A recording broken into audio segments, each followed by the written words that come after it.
bag of flour, and that is not an ordinary bag of flour. This is bread flour for making bread. And I've got a cup for measuring, and I've got a bowl for mixing.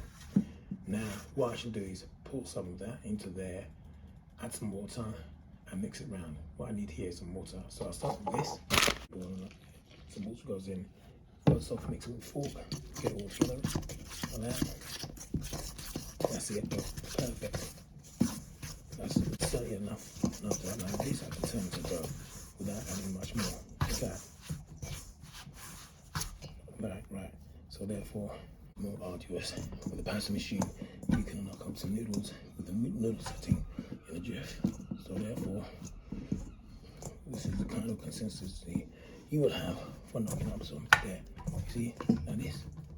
I will then put into the water, and then after that, I think I'll add some more water so it covers it. Come back to this in about 2 hours, and then that'll be ready for turning into wheat gluten. I've got some more water to add for this particular task, and then I've washed it, and it's all related to water. That's it. Squeeze it, pick it up, squeeze it, or leave it in there. Okay, squeeze it.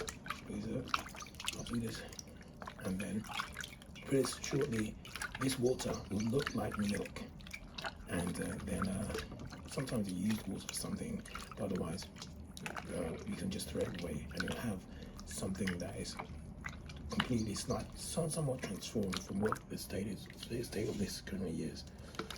The transference in the water, I think you give it some layers. You give it some layers to create a texture, and the way you do that is you fold it 2/3. 2/3 is one. Is probably then is ideal to be put into the water. That's 2/3, and then over again. And that's ideal to be put into the water. Put into salted water. That parboiled stage is ideal for turning into our meatballs.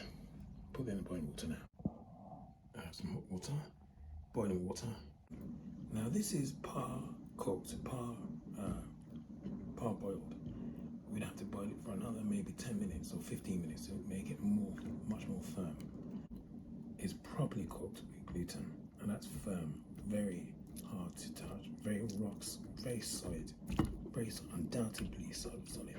This is very soft, very soft, and it's like very flexible, very malleable. This is rock solid. I'm going to add all of these ingredients. Some sugar here,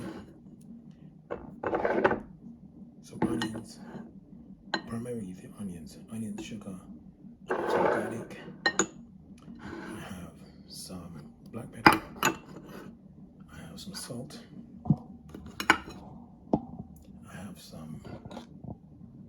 I even have some MSG, monosodium glutamate, which enhances the flavor of meat dishes. I have essentially some rusk. Potentially, these are the essential ingredients: some rusk and onions, and of course, salt and pepper. Then maybe some wheat, some nutritional yeast. And here I'm going to be using some nuts. Tearing little strips off of this, so to make it better to be put into food processor.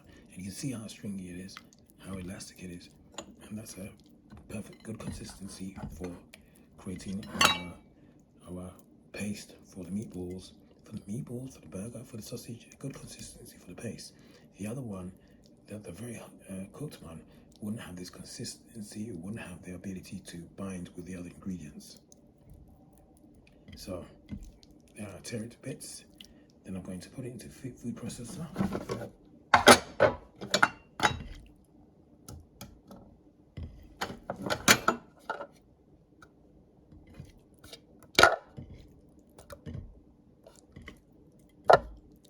Along all the other ingredients.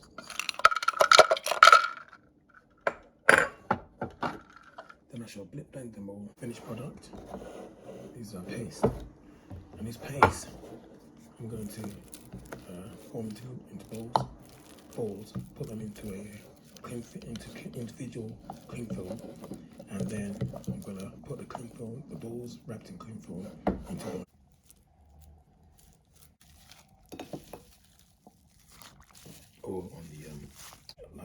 flattened. So I let it sit in here, load it off. And there we are. All of these are removed from the cling film, and one or two of them look very tender on the outside. That's because they were not wrapped completely properly. Now all I've got to do is allow these to cool completely. But the ones that were wrapped properly, all four of them. There we have the meatballs, fried and soaked. 1, 3,